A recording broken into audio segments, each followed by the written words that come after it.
So so today's topic is going to be I've got my novel. It's in front of me. It's pretty. What do I do now? I've got We my heard this question manuscript. last week. Wait a minute, that's true.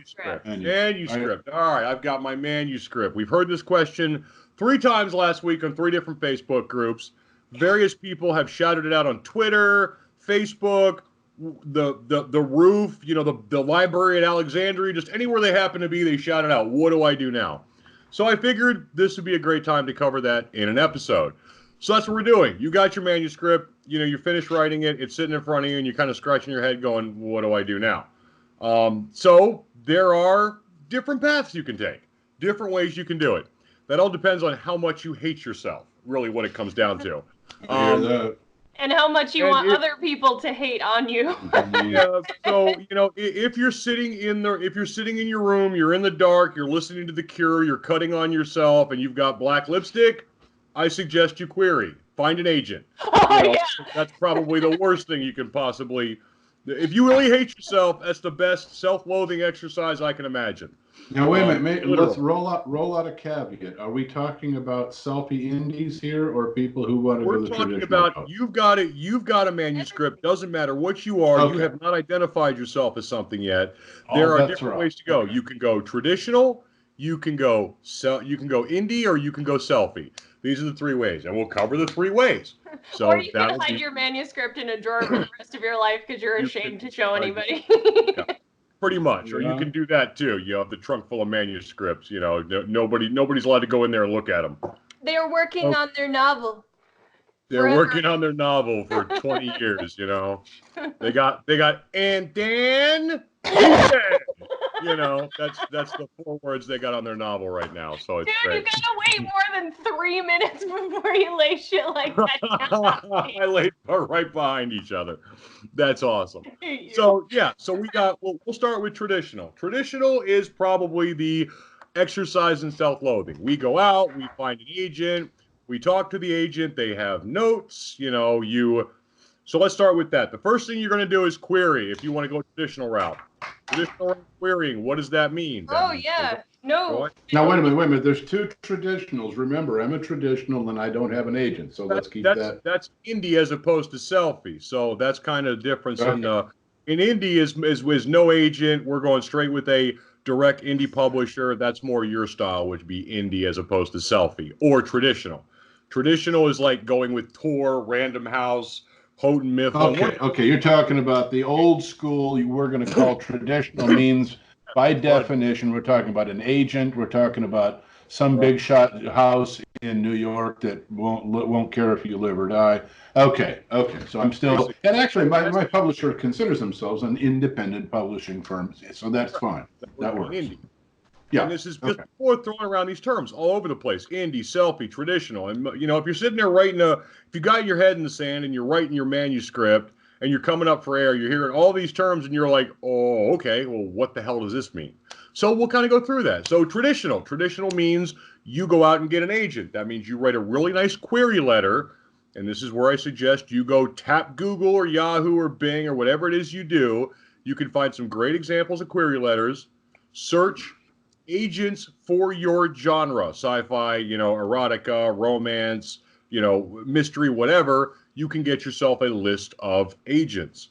From there, you take your query letter, your sample of your manuscript, and you send it out to agents. And they come back and tell you they hate you, they don't like you, they wish you had died. If you're lucky enough that they send anything back to you at all. If you're lucky. Wait.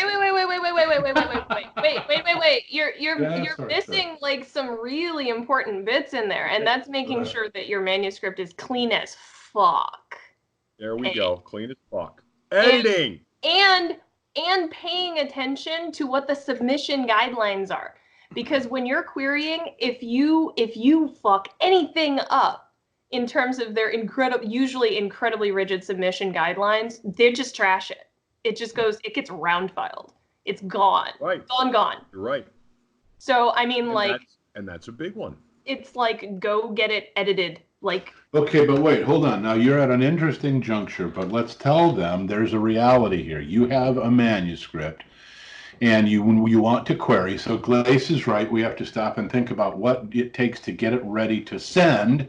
In the first place, you don't send your manuscript when what Ray's talking about. To be clear, is he's trying to get representation from a lit agent, and they are a very tough nut to crack. Most of them are, I think, just a 1 or 3 levels up from the rocks underneath where whores are buried. But agents are, he's right, they are genre specific. I hate them, you know I do. I know. It is genre specific to a point. Subsets within fiction, but a lot of agencies, you can find a lot of them online. Look to see what they rep and what they won't. It's tempting to use a scattergun approach and get the names and addresses of 50 agents and just blurt out a letter to them following. Ray says, go online and look for a good query letter. That's an excellent idea, and there's a way to do this. Yes. Because you have to get them interested to even, what you don't do is send them chapters unless they ask for them. You certainly don't send them your manuscript. And most of the time, it's going to be rules and guidelines are for. Exactly. Yeah. So Glace is dead on. You have to see how they want things submitted, and if and when they want to see your stuff, then they will ask for it. But this is a haughty group. Arrogance knows no boundaries among lit agents. Oh, they are. I have notes. Horrible people on the earth, and I think that at some point in a previous life, they were guards at Treblinka or Sobibor or Dachau or someplace. I'm convinced, because they're sadists, they're pieces of shit. So but in the traditional generation of agents is going to be the former Gestapo. Exactly. Yeah, literally. What they're saying is, just to round it up, we have your manuscript. You go out and research your query letter. Now, there are services out there that will do query letters for you. You can find them on Google. Yeah. You look at your agents, you find their submission guidelines. Each one is different. There is not a one-size-fits-all here. So you have to find who's querying, what they're accepting, what their guidelines are, and what they expect in a format in that email and also that submission. So once you have that, you can kind of reach out to your agents. And you're right, you may not hear anything. It could be crickets. Yep. You could get rejection letters. You could get crickets. You might eventually get somebody who, at that point, accepts your manuscript, in which case they whisk you off and they go into the publishing area. And that's something per agent, per publishing house. So hold on. Let's tell them the truth about agents and how they work, especially agents who rep to the big you're going to need 4, 5, or 6 houses. You're going to, what you will have to do is understand that it's almost impossible as a new author to get through to anyone who has a reputation and a successful track record with those big publishing houses. And just so we're clear on this, even if you get through to the big publishing houses, you could be signing over all of your IP rights. So don't think that you've hit nirvana because you got Penguin or Random House to publish. That's another story further along the line. But the query process, it is. But trying to get through to an agent as a first step, understand it is nigh unto impossible, because they don't want anything they can't sell to a publishing house. They look and see a nobody with no books, no track record of sales success. They don't give a shit about your book. They don't. They say they want to help you become a great, we're going to team up and help you be a successful writer. I don't know who they're lying their asses off. They want a book that is going to work when they punch it up in front of a publishing house. Go, Glaze. Right. Yeah, I mean, I'm asking for just, we need to digress here. So, I mean, like, the first thing that you have to do with your manuscript, I think no matter what you do, we've gone down this traditional route. We're going to go down indie, and then we'll go down selfie. But the first thing that you have to do with your manuscript is make sure that it is clean, edited. And how do you do that if you're a good writer, but you have never had editing experience? Where do they go? That's a matter of, that's a matter of personal choice. Like, it's financial. Well, hold on. There are services out there that will help you. Absolutely. One of the things we will have is links in the website, links in the Facebook. Check Yeah. them out. They have services out there. We will showcase a service which will actually help you get to that point. Now, understand, editing is a very important and a critical piece of this, because it doesn't matter how good your story is. If nobody can read it or understand it, if you're missing punctuation, you're going to turn people off. It's just the way it goes. You have one chance to put your manuscript in front of these people. Do not pull the trigger unless it's ready. That's what it comes down to. Yeah, it better be damn perfect. Later on, if you end up signing a deal with a traditional publisher, that's when you can sit back and submit a manuscript. You can be like Stephen King and crap on your manuscript and send them, chicken scratch that Doe will take care of. Yeah, no, now is not the time for that. And so you have to decide how many times are you going to go through? Are you going to send this to an editor who's going to alter content, have you rewrite stuff, and then go to second pass, which is your copy edit, where you have like structural stuff and they really change, they really improve your writing, and then go to proofing. We got to do proofing 150 times, right? That's final phase though. Like that's last pass right before it's finished. How many of those are you going to do? Are you going to do all 3? Can you only afford 2? Are you so busted broke that you can only do the last one? Exactly, because editors don't do this for free. That's an excellent point. Well, here comes it down to it. Bottom line, if you're an author, you're probably broke. I mean, let's face it. If you're a brand new author, you're just writing a book, you're living off of whatever job you have, you probably don't have a whole crap ton of money to throw into this. Yeah. So from a critical standpoint, from your gut reaction, what is the most important edit we're talking about getting if we're putting it in front of somebody? Obviously, they want line editing, they want grammatical, they want the proofing, they want the formatting. But if all they have is they're looking at their pocket change, trying to figure out what to get, what's the critical edit? Proof. That, in my opinion, that's proof. That's the one that works on your structure and your mechanics. It's like grammar, punctuation, basic grammar, spelling, making sure hyphens are in the right places and stuff like that. So that, that's what you can make. Ultimately, it hasn't had an editor go through it, and it hasn't had anybody go through and rearrange your clauses so that things sound right, and expand on your vocabulary and stuff like that. Right. It's just making sure it's clean. So I'll go you one further. I'm 5 books in now. Ray's 185 books in now. Glacia's 3, working on 4. I can tell you from my perspective, if somebody put a gun to my head and said, you have to choose, which would you rather have without flaw, really sharp editing or really sharp proofing? I will take proofing every time. Yes. It is, if you're committing literary suicide, especially if you're querying and you're sending to an agent, if they're looking at horrible misuses of semicolons or common spellings that you have continentalized, missing periods, no commas, missing periods, duplicate words, because when you were editing you forgot to kill that one.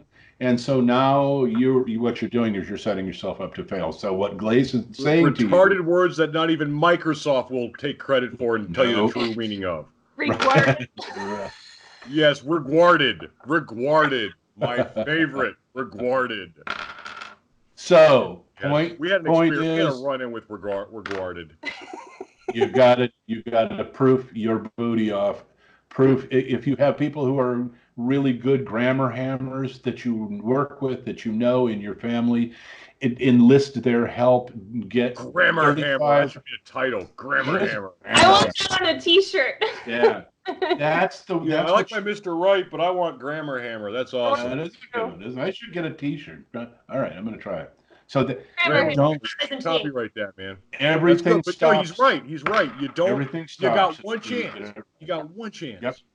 Get it right. They get 50 submissions. Yeah. Yeah. If you can't shell out the $800 to $1,500 that it's going to cost to get you a final proof edit, then wait. And you have to go over it 3 damn times and then send it out to 3-4 other people. I guarantee you that each one of those people will not only find mistakes, they will find different mistakes. Yep, they will. I mean, you can't see a lot of your own mistakes, either because you don't have the knowledge to know that they're there, or because you're just blind to them, because they're your own mistakes. You made them for a reason.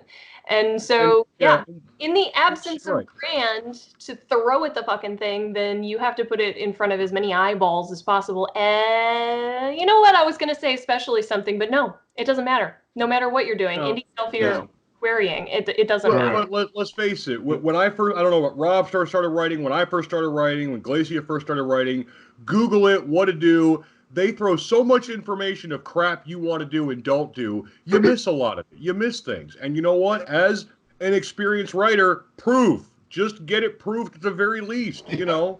I mean, that should be your motto. Yeah. Do not release a dirty book. Do not release a dirty book. Do not release it. This should be your mantra. Do not release a dirty book. Because if you do, Glacia will come over your house and beat the crap out of you. I know. I still got welts. I got welts. I got issues. Yeah. Okay. His nose doesn't crack like mine yet, but no, it doesn't crack. She doesn't do the Cockney thug crack. So what do we do? We have dragged 115 people through this cactus patch, dangling from a helicopter, torturing them on helping us prove. And we proved and we're kind of comfortable that it's okay. So now you're ready to send to the agent and hope that he or she will represent. And what happens if they don't or tell you I'm not interested or I'm not accepting queries right now, or if they don't say anything at all? Welcome to the way most people, especially first-time book writers, that's the reception you're going to get from a shitbag agent, because they're so far above us. So they're just not. So now if you pass your book around, pass your book around to your friends, people you trust, have them read it. If they think it's good, there are other avenues. You know, if you do querying, you're not there. You're not stuck there. You got other avenues. Okay, this is not the end of the world for you. But I would suggest you get people to read it. The more disparate viewpoints you get on the same book is amazing how helpful that can be. So we're at a fork in the road. I don't get anything back from agents, thereby confirming Rob's hatred of them and why he wants them all dead and lined up in the street to be burned like cord. So if there are any agents missing or not answering their phone, go to Rob's house. They're probably in his basement in a closet somewhere. I got brand new concrete. I troweled it myself. So if they accept you, then there are submission guidelines that they will tell you how they want you to submit, how much. It might be a half a paragraph. It could be 3 paragraphs. You do what they tell you to do from that point on, because they are going to represent your work to publishers, not you. And now, by the way, agents don't do that shit for free, and so anywhere from 15 to 22% is about average in North America. That's a shit ton of money to me, and why I'm really glad I hate them and don't have one. It's at least a money saver, but be ready, because now here's the other thing to think about. If they ask you for money up front to read, to do you want nothing to do with them, because a good legit agent will not ask you for prepay or a submission. And that's a hard and fast rule. That is a hard and fast rule of this industry. It doesn't matter if it's a publishing company, an agent, anybody. If they ask you for money up front, do not go with them, because they're not a publishing house or an agent. These people do not ask for money up front. No. Okay? If they do, there's a problem. That's number one. Number two, intellectual property. My biggest issue. I don't sign mine over, ever. I will lease it. I will not sign it over. And some will demand that you do. So writer, be aware. Ray doesn't have to go that path. I don't have to go that path. Glace doesn't, because she sells. But there are most of the big publishing houses, far and away, most of them to very strident levels, will require of you signing over your IP. They're more than happy to pay you a royalty, but you have nothing to say about that content for the rest of your life. And that's how you have to pay very, very close attention, because they don't like Ray, because Ray's going to say, I'm not signing it over for you. And they'll say, well, then you're never going to get published, which is a bullshit lie. But it may be part of the way they do business. So it's a tough nut to crack. It isn't necessarily as rewarding as it sounds like it used to be. Oh, I'm going to get a $50,000 advance, and then I'm going to make a lot. No, you're not. Yeah, people who have you're not. people who are in the news because of something, they're not writers. Is there like the guy who landed the airplane in the Hudson River? He gets $1 million book deal. He didn't write it. They hand him a percentage of that million. He doesn't get $1 million. He gets a percentage of it, and then he goes away, and no one ever hears from him again. And he doesn't own the rights to that IP. The romantic notion of writing a novel and getting $1 million from somebody and a movie deal and everything else within 6 months of writing your novel is just that, a dream. Okay, you're going to work at it. You're going to write novels. It's a you're nice going to build dream. a fan base. It's a nice dream. Don't get me wrong. We all love that dream, but it is still a dream. I mean, in all honesty, it is. You're going to work at it. You're going to publish novels. You're going to build it. You're going to build your fan base, but it takes a while. But anyway, that's in a whole different episode. Yeah. That's in a whole different episode. And we're all like traditional. Like, we need to do the other Now we're going to the next one. Yeah, now. So you get turned down by everybody under the sun. They say you suck. They have notes. They're not going to publish you. You're never going to publish again in this industry, son. You're done. So, but your book is good. Your friends like it. You know, your people you know like it. You know you don't suck. All right? You go out. You get it proofed. You have your book. Now we're looking at the indie side. What is indie? Indie is you bypass the agent. You go, screw you. I'm not paying you 15 to 20%. You basically do the rob. You know, smack, throw them in a closet and pour concrete on top of them. So we call that the rob. He's got them all over underneath his hardwood floor. He's got them all over. He's got their heads are sticking out. You know, that's right. Once in a while when he walks by.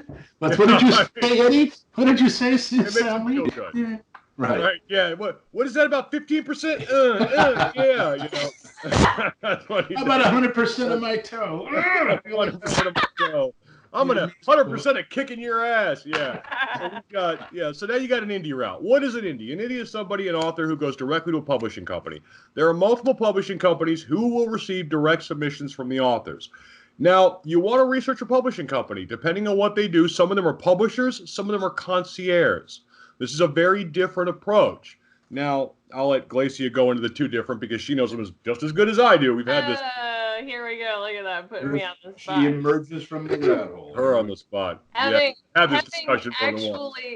actually queried with a couple of little indie publishers. Yeah, I mean, like I have a couple of things not to do for sure. But I mean, yeah, first and foremost, it's the same as doing the traditional route. You must do your research.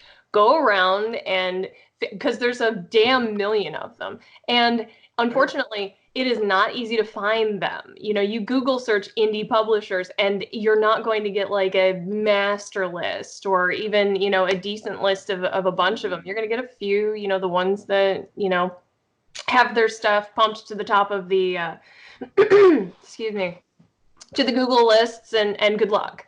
But past finding them, you have to figure out, do they publish the work that you write? Genre is important. Yes, there are genre-specific indie publishers out there. There are a ton of them. If you write romance, go indie, because there are a ton of publishers out there, indie publishers out there who concentrate on romance and erotica. Finding something for like my genre, which is paranormal, is incredibly difficult. I don't know what it's like for you guys in sci-fi and fantasy, but I know it's difficult. Her and I, Glacia and I rabbit holed on this one day, and we actually took a couple of indie publishers and started walking through them. A couple of things I do, and what we did, is find out who their authors are. Find out what their ranks on Amazon are. Find out how their book sales are doing exactly. Find out what they're doing for their authors. Are they actually selling the books? Or are there authors that like 4 million, rank 4 million on an average? Are they going to represent you as an agent, for example, in distribution? Correct. Print and distribution are typically the same animal in the indie world. Do they represent your interests or just theirs? Not all of them will represent you. Yep. Yeah, some of them don't do covers. Nope. Some of them don't edit. Some of them just basically put your book on KDP, which you can do yourself in 10 minutes. Right, which is kind of where you get into the whole like concierge service thing. Exactly. You know, if you're going to an indie publisher that's that's not helping you with your cover, that's not providing you with an editor for all 3 passes that you should be having, that is not doing, you know, that is not trying to distribute your book, that's not, did I say marketing? Your book. Yeah, a lot of them will help you with marketing. a bunch of stuff, but marketing ain't never going to be one. And marketing, yeah, no. This is like a, you know, what are they doing and what aren't they doing, and how sweet is that pot? Now, I will tell you that from what I have seen, generally speaking, if you find an indie publisher out there, this is where I start using air quotes around indie publisher, who does virtually nothing for you, that tends to go hand in hand with not having to query. You basically just go, I want to publish with you, and they take your manuscript and they publish it for you, you know, for a certain cut of your royalty. But basically that's what that is a concierge service that is saying, okay, well, hand me your stuff and I'll handle all of the, you know, technical, you know, submission BS that you don't know how to do yet. You want to find somebody who edits, does covers, some marketing. Yeah, you want to actually get something for your 30% or whatever. Yeah. It's also a good idea if an indie has an ongoing and productive relationship with big retailers, Amazon, Barnes and Noble, Books A Million. That stuff is, you know, if they have avenues through immediately, you know, you're in a pretty good place. If they say, well, you know, we'll put it on our website. Okay, and how many people look at your website? I mean, a billion people look at Amazon, Barnes and Noble, and even then, you're buried in the middle of nowhere until you start making a name for yourself and get a particular amount of reviews. But if they have that immediately, it's ready to go. Copyright, ISBN numbers filed. If they can punch it right up to Amazon proper, not Kindle, just straight up a book for sale. It's printed, distributed. It probably isn't going to go on a bookshelf because bookstores don't shelf unless they want your book. They don't do it the old way. Yeah, they're very specific about it. They are really strict about it. Or if you pay for the real estate, ultimately. I mean, you're gonna pay a lot more money to them to shelf a book than you will ever make off of it. So, grain of salt there. You're right. But it's exactly what Glacia said. What are they going to do for you? How far will they go? And they should be extremely upfront about it. Now, here's a problem. Publishing a book through most independent publishers incurs a cost. And it's usually $500 to $750 for a normal, what they call an epic length book, which is 100 to 120,000 words. It takes a while for you to make that money back. So get ready to be in the hole for years until you sell enough. Yes. What does that money get you? That gets you full editing. That gets you full proofing. That gets you a much smaller percentage of your royalties, which are should always be at least 70% under what you're getting. They don't make a lot of money on one book. They make money on a lot of authors. Most good independent publishers have anywhere from 100 to 150 authors in their stable, and that's so they're making their money on volume. So if you're making $2, they're probably going to end up. Or I'm sorry, if you're making $5, they're making $1, and that's fine. Also, there is no goofing around with your intellectual property. That content is copyrighted and it belongs to you for the rest of time. They can rep it. They can act as your agent. What they can't do is manipulate, sell, or do any of that without you. And if you walk away, you take your content with you. These are important things to remember. Right. A shit indie will be no different than a traditional publishing house that says, hey, you know, that's my IP. You signed over the rights to it. Indies don't do that. You keep your IP. A very important distinction. And that is a very important distinction. But it does let you separate you as the author, and if you find the right indie publishing house, from the other hats you do have to wear as a selfie. And now we roll into that piece of it. The last piece. Selfie. Everybody's heard the term. Selfie. What's a selfie? Well, a selfie is somebody who publishes their own book. But please understand, it is not for the faint of heart.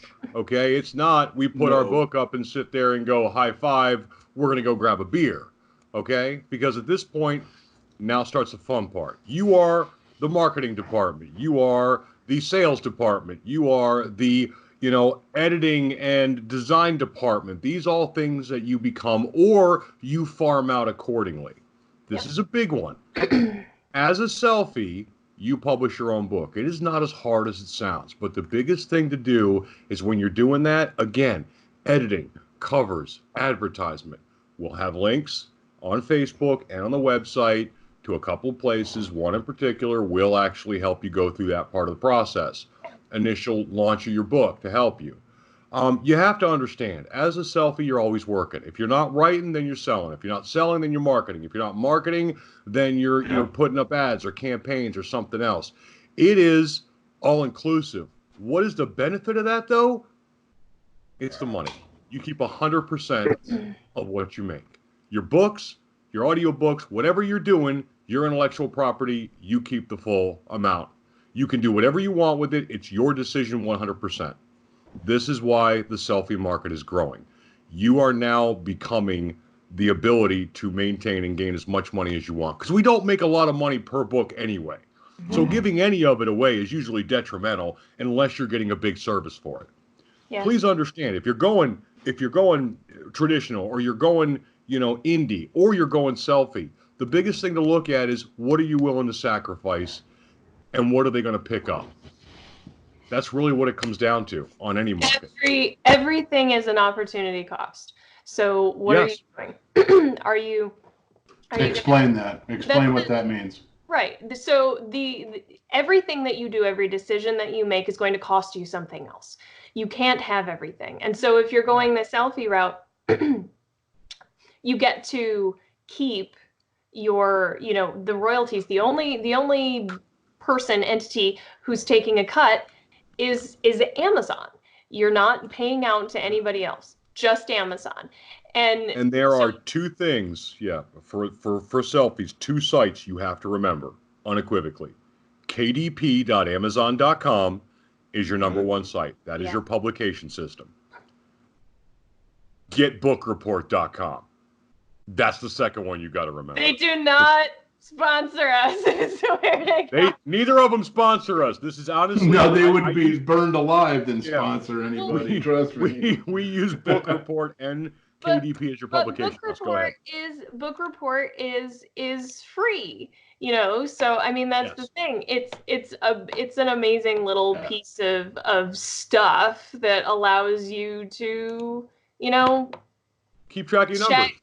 Check your numbers and see, what's what. And actually, you know what? I want to open mine now and see if it'll give me the cha-ching noise. Honestly, yeah. How many of us have done that? Wake up in the morning. I know Glacia's done it. I've done it. Hey, well, I'm going to check my numbers real quick. So the average person hears about KDP and they're thinking about selfie or self-publishing, and they've heard about going to Amazon. There's a caveat here. You're publishing through Amazon via Kindle Direct Publishing, which is what KDP stands for. What you aren't going to do is don't look for your book to show up on Barnes & Noble's bookshelf, because it ain't. You are in the pipe when you go to KDP. There is a very important thing to note there, that if you are in KDP Select, what that means is that you're basically signing a contract to Amazon that you are exclusive. You are not allowed to put your book anywhere. They will pull it and basically do the Amazon version of a round file. They're like, screw you guys, you're not allowed to use us anymore. And that you have to read the terms and conditions. If you ever read one terms and conditions file, absolutely. Nope. That is the one you must read. But that's it. Really, a lot of people don't know that. They figure that this is just a stepping stone. And it's a cool thing because Amazon's going to market my book. And then I'm going to go call Barnes & Noble and say, look how many I sold here. And then Amazon will say, that was a mistake. You're done. It's an exclusivity deal. You have to be really very careful about it. But there's some things we're kind of glossing over a couple of things. we're throwing. Go ahead. I was going to say we're glossing over a bunch of stuff. It is important to note that while Amazon does have the exclusive deal thing, you do not have to go that route with Amazon. There is, you do not have to be in Select. You can go the other route, and you get a smaller royalty cut, basically. Well, and here's the thing with indie. The thing with indie is because you're your own everything. No, when selfie. You go to KDP. Selfie. Sorry. Why am I saying indie? Indie, selfie, yes. As a selfie, you're going to have to come up with files. You've got to come up with your cover. You got to come up with your manuscript. You probably want to use the Kindle Create system to do that. You have to read the terms of service. You have to get to know advertising.amazon.com. That's going to be your best friend aside from Book Report and KDP. Now, as we said, we'll have links in the bottom, which we have a couple introductory services that actually help you with the cover, the Kindle Create file, and there's even a tutorial put up on how to publish your book on KDP. So these things are available. There is training wheels for those people who don't know how to do it. They're needed too with the covers and the graphics. Yeah. Of course they do. But there is something that I didn't have when I started out was a place where you can go, where you can look up, where they give you all the basic files based on your manuscript, and you go and you take a tutorial and then you put it up and you're published. You have all your stuff done. It is a lot easier than it was when we started, right? Yes, it is. That's an easy mode compared to how it was when we first started. Correct. And that's really what it comes down to. Traditional, indie, selfie. Selfie is not for the faint of heart, but I would tell you, man, if you go that route, you get to ride the wave. You get to watch your money on a daily basis. What are you making? What are you not making? You're popping social media. You're popping advertising. You are in control of your own destiny, literally. And I 100% of the time, and that can be a good thing and a bad thing. For better or worse. Exactly. If you're a creative, if you're a really creative, tech-savvy person, Ray is one of them. It's an excellent avenue because he doesn't have any limitations on creating all of the ancillary bits and pieces that you need to publish. He's got the software, he's got the skill. He's an IT guy, for Christ's sake. He's been doing this for 85 years. For a lot of people that don't have those skills or that software that it takes to do that, you're going to likely have to farm it out. Yeah. And so now you're going to have to pay for it. So again, getting back to Glacia's horrible reminder that we're poverty-stricken serfs, which we are, until you have published a bunch of books and get a following, get used to servitude. It's just the way it is. But okay, so now we've covered the three basics, and there's subsets, I suppose, and crossovers, but good show. And before everybody goes the whole sneering down your nose because they see, the stuff behind Rob and all the cool stuff behind me and go, oh yeah, you're talking about poverty-stricken authors because blah, blah, blah, blah. Each of us started out the same way, okay? We were all pocket lint guys, okay? That's right. You start out that way. You start putting out books, and you do 5 books or 3 books or 4 books or 10 books, but you start out with one. And the purpose of that book is to gain a fan base, is to get your name out there, to start leveraging yourself, to showing them you're an author. To go to Google, type in your name, and not see crickets, just nothing there. Getting a following is the holy grail if you intend to make a buck. You got to have a following. And in today's beautiful, nice part about this is you can have them, all over the world, and that's not unusual. So whatever you do, don't limit. Yep. Cool. But yes, check out the website, check out the Facebook page. We'll have links to services and tutorials and things that will help you. So please look at it. Tell your friends. Other than that, that's all I got. I'm sure we'll get a bunch of messages on people going, you didn't do that right because you forgot this and you forgot this. You didn't mention how evil heritage presses are. And Rob didn't talk about how evil agents were nearly enough. And I want more of Rob bitching about those agents, those evil agents. Yes, and then Rob's going to get like the agent tack team showing up at his door. Yeah, sooner or later, the agents are going to say, "Yeah, we heard all that shit you were talking about agents." And I'm waiting for the episode where we're sitting here talking around. Goes, those fucking agents are. A little dart in the side of my neck. All of a sudden, you see the gun pointed. Wearing this aren't so bad. They're actually really good, and their charges are pretty reasonable, I wish I had more of them. I wish I had talked bad about the agents. What's in the box? What's in the box? Oh yeah. All right, thanks everyone. Good show. We're good. Thanks everyone. Check out this and on Facebook page, and also check out the website. AuthorsInChains.com. AuthorsInChains.com. Excellent.